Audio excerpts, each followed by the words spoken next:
From 16 to 19 April 2026, a Catholic Khasi Youth Seminar was successfully held at Lakhipur Mission, Kulaura.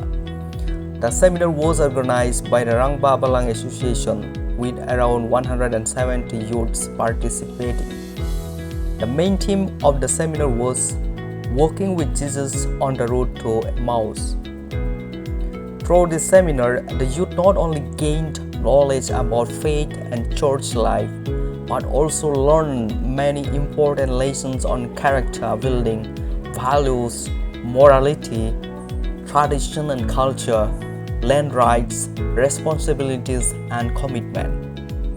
The sessions conducted by fathers, sisters, and various resource persons were highly educational and inspiring for the participants.